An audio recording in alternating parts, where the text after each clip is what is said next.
നമസ്കാരം. മുൻ കേരള ഗവർണർ ആരിഫ് മുഹമ്മദ് ഖാൻ ഏത് രീതിയിലാണ് കേരളത്തിലെ ഇടതുപക്ഷ പ്രസ്ഥാനത്തിൻ്റെ വിദ്യാർത്ഥി പ്രസ്ഥാനമായ SFIയെ നേരിട്ടത്? അദ്ദേഹം തെരുവിൽ കുത്തിയിരുന്നു പോലും SFIയെ പാഠം പഠിപ്പിക്കുവാൻ വേണ്ടി പണിപ്പെട്ടിട്ടുണ്ടായിരുന്നു. ഇത് പിന്നീട് ചർച്ചാ വിഷയമാവുകയുണ്ടായി. കേരളത്തിലെ പല SFI നേതാക്കളെയും പോലീസ് അറസ്റ്റ് ചെയ്ത് ജയിലിലടക്കുകയുണ്ടായി. ഇത്തരം സംഭവങ്ങളാണ് മുൻ കേരള ഗവർണറായ ആരിഫ് മുഹമ്മദ് ഖാനിൽ നിന്നും SFI എന്ന വിദ്യാർത്ഥി പ്രസ്ഥാനത്തിന് നേരിടേണ്ടി വന്നത്. പലപ്പോഴും SFI പ്രസ്ഥാനത്തിൻ്റെ വിദ്യാർത്ഥി യൂണിയൻ നേതാക്കൾ വഴിവിട്ട രീതിയിൽ ഗവർണറെ പ്രതിരോധിച്ചപ്പോഴെല്ലാം ഗവർണർ അതേ നാണയത്തിൽ തന്നെ തിരിച്ചടിച്ചിട്ടുണ്ടായിരുന്നു. അതിൻ്റെ പരിണിത ഫലമായി പല വിദ്യാർത്ഥി സുഹൃത്തുക്കൾക്കും ജയിലിൽ കഴിയേണ്ടതായ അവസ്ഥ വരെ ഉണ്ടാവുകയുണ്ടായി. SFIയുടെ നേതാവായ ആർ ഷോയ്ക്ക് വരെ ഗവർണറുടെ ഇത്തരം നടപടിക്രമങ്ങളെ തുടർന്ന് മാറി നിൽക്കേണ്ടതായ കാഴ്ചയും കേരളം കണ്ടത് തന്നെയാണ്.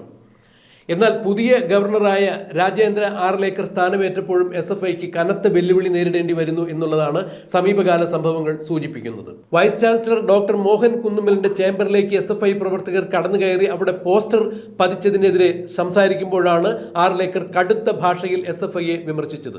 ആരാണ് വൈസ് ചാൻസലറുടെ ചേംബറിലേക്ക് കടന്നു കയറുവാൻ വേണ്ടി ത്രിതല സുരക്ഷയെ മറികടന്നുകൊണ്ട് വൈസ് ചാൻസലറുടെ ചേംബറിലേക്ക് കടന്നു കയറുവാൻ SFIക്ക് ആരാണ് അനുമതി കൊടുത്തത്? ആർക്കാണ് ഇത്തരത്തിലൊരു ധൈര്യമുണ്ടായത് എന്നാണ് ആർലേക്കർ ചോദിച്ചത്. എങ്ങനെയാണ് SFI പ്രവർത്തകർ വൈസ് ചാൻസലറുടെ ചേംബറിലേക്ക് കടന്നു കയറിയത്? മാത്രമല്ല, സെനറ്റ് ഓഫീസിന്റെ ക്യാമ്പസിൽ എങ്ങനെയാണ് SFI പ്രവർത്തകർ ടെന്റ് കെട്ടി സമരം ആരംഭിക്കുന്നത്, പന്തൽ കെട്ടി സമരം ആരംഭിക്കുന്നത് എന്നുകൂടിയാണ് ഇപ്പോൾ ആർലേക്കർ ചോദിച്ചിരിക്കുന്നത്.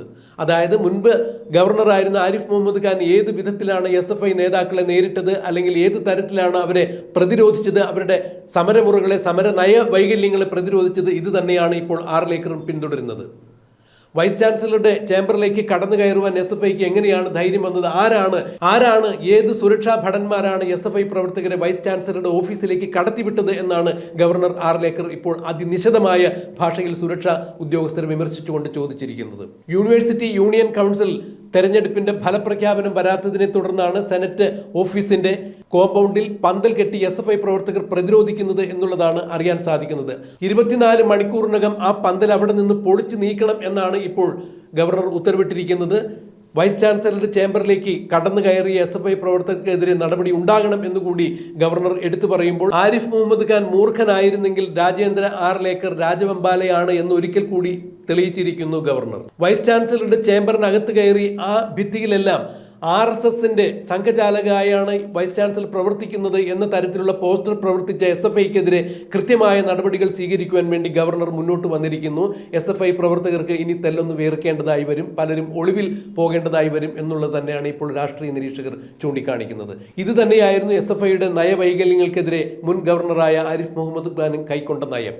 എന്തായാലും ആർലേക്കർ പിന്തിരിയാനുള്ള ശ്രമമില്ല, പിന്തിരിയുന്ന പ്രശ്നമില്ല എന്ന് തന്നെ അറിയിച്ചിരിക്കുന്നു. 24 മണിക്കൂറിനകം സെനറ്റ് കോമ്പൗണ്ടിലുള്ള SFIയുടെ സമരപ്പന്തൽ പൊളിച്ചു നീക്കിയിരിക്കണം, VCയുടെ ചേംബറിലേക്ക് അതിക്രമിച്ച് കയറിയ SFI പ്രവർത്തകർക്കെതിരെ നടപടി എടുത്തിരിക്കണം എന്ന് തന്നെയാണ് ഗവർണർ ഉത്തരവിട്ടിരിക്കുന്നത്. ഈ വിഷയത്തിൽ ഇനി എന്താണ് സംഭവിക്കുക എന്നുള്ളത് നമുക്ക് കണ്ടറിയാം. SFI പ്രവർത്തകരെ ഏത് തരത്തിലാണ് ആർലേക്കർ കൈകാര്യം ചെയ്യാൻ പോകുന്നത്? ഇതിന്റെ പേരിൽ ഇനി സംസ്ഥാനത്തുടനീളം SFI പ്രവർത്തകർ പഠിപ്പ് മുടക്കി സമരത്തിലേക്ക് നീങ്ങുമോ എന്നുള്ളതെല്ലാം കണ്ടറിയാം. എന്നാൽ എന്തുകൊണ്ടാണ് യൂണിയൻ കൗൺസിൽ തെരഞ്ഞെടുപ്പിന്റെ ഫലപ്രഖ്യാപനം വരാത്തത് എന്ന് ചോദിച്ചപ്പോൾ, ഈ സമരപരിപാടികൾക്കും സംഘർഷങ്ങൾക്കും ഇടയിൽപ്പെട്ട് അതിന്റെ രേഖകളെല്ലാം നശിച്ചു പോവുകയുണ്ടായി. അതുകൊണ്ടാണ് ഇപ്പോൾ ഈ തെരഞ്ഞെടുപ്പ് ഫലം പുറത്തുവിടാൻ സാധിക്കാത്തത് എന്നാണ് ഔദ്യോഗിക കേന്ദ്രങ്ങളിൽ നിന്നും അറിയുന്ന അറിയിപ്പ്.